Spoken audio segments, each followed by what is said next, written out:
Hey there, my name is Max. In the past few years, I sold over 7 figures of products on Amazon and I launched over 100 different products. Now in this video, I want to share with you 3 mistakes to avoid when you're doing product research on Amazon and how to find products that can make you at least $10,000 per month. Now the first mistake to avoid is to take what I call a competitor-centric approach. So this is something a lot of gurus teach, but in my opinion, one of the biggest mistakes you can make on Amazon when researching product ideas is to pay too much attention to competitors. And that's because I believe private label is just dead in 2023. And if you start your product research by looking at what other competitors are doing, then you're setting yourself up for failure. Now, there is a time and place to use software to look at how much certain competitors are making in different niches, but that should not be your starting point. Now, what I recommend you instead do is that you take advice from one of the greatest marketers of all time. His name was Eugene Schwartz. And he wrote this amazing book called Breakthrough Advertising that's considered a Bible of marketing by a lot of the marketers today.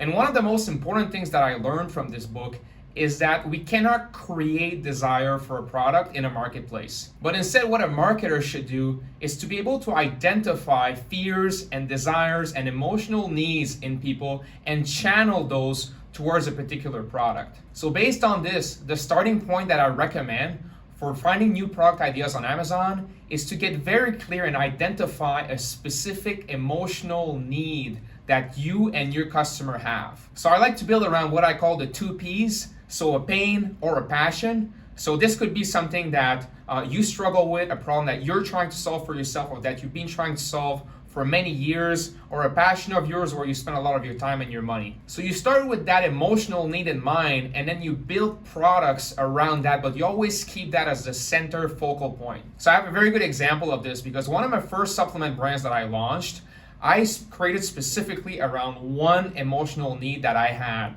which was a specific health condition that I couldn't find a solution for. And so I ended up creating a supplement that could help with this specific condition, and the supplement ended up doing really well. And it did way better than my other supplement brand where I just targeted a bunch of generic niches where I was competing with a lot of people who had more reviews and better prices than I had. Now, the second biggest mistake to avoid is building a brand or products around a niche where you're not the target customer. So what you have to always remember as a marketer is that your customer has a unique set of desires, fears, frustrations, dreams, aspirations, and they're very unique to them and their problem, and that's what motivates them to purchase. And when you've been on a journey to fixing an emotional problem that you have for years, you've learned a lot about products, what's good about them, what's bad about them, and so you're much more educated to be able to come in and then create something that's innovative or that fills in a gap in the marketplace. But when you go into a niche where you're not familiar, you don't have knowledge, you don't have experience, you're like 10 times more likely to miss the mark with your product and your marketing. So my advice to you is take some time, pull out a sheet of paper, and make a list of all the pains and passions that you have in your life. Go back and look at what you spend money on, what you spend time on, what are some of the problems in your life that you spent years trying to fix, but you still struggle with. So for me, some of these things could be anxiety, losing weight, so staying lean, knee pain, and I have a bunch of other ones that would go in the pain category. And then in passion, I could list things like motorcycling, cycling, or cooking. And these will be niches where I'll deeply understand what it feels like to be that customer, what they're looking for, but also I'll be an expert at the different products that are available, and I'll have a better ability to come up with better product innovations to differentiate in the marketplace. Now, my third mistake would be to look for product ideas in the wrong places. Now, a huge problem is that in 2023, a lot of sellers still rely on old and outdated product research methods. And one of these methods is to use a tool like Helium 10 and go and again find a bunch of competitors with a different set of filters and criteria to find a bunch of products that make between $10,000 or $20,000 a month, that are this size, that have this amount of reviews. And this approach just doesn't work anymore, or at least it doesn't work like it used to. But for me, it's a bad approach, not because you can't make money with it, but because it's just thinking backwards. Because as we already discussed, the most important thing and what will fuel the success of your products and your brand is the emotional need that your customers have that they're trying to solve.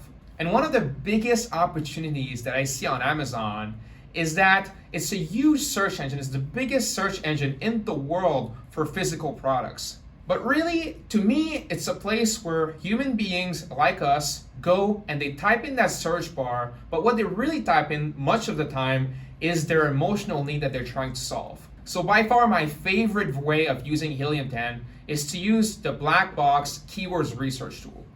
And what I love to do is to go inside the tool and just put a keyword that represents that emotional need that I'm trying to solve. And then about the only other filter that I put in is the search volume. I put maybe 300 searches per month just to make sure that 10 people a day or more are searching for this keyword. And then Helium 10 will come up with a list of 200 or more keywords that really to me are customers typing in their emotional needs, and it's a treasure trove of information and a hidden potential on Amazon. Because I'll very often find a keyword with 500 or 1,000 or 2,000 searches where customers are looking for something, and then when I look for that keyword on Amazon, then the product is there's just no product serving that emotional need, that keyword that's being put in by the customers.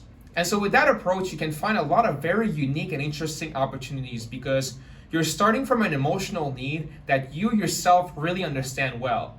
And then you're getting tons and tons of product ideas because you're finding out what people are searching for, how people are searching for solutions to resolve and to solve that emotional need. So for example, for me, if I struggle with anxiety, I'll go inside that tool and I'll type in anxiety and I'll find hundreds of keywords, some of which might be very interesting product ideas where there might not be a lot of competitors, or at least I might see competitors, but they're not properly addressing that need that is represented in the keyword. So to quickly recap, the first step is to identify a powerful emotional need that will be the center of your product research and your brand. Second, you yourself need to also have that emotional need that you're trying to solve for so that you're an expert at understanding the emotional reality of someone that has that emotional need, which products are available, and how to best solve that emotional need.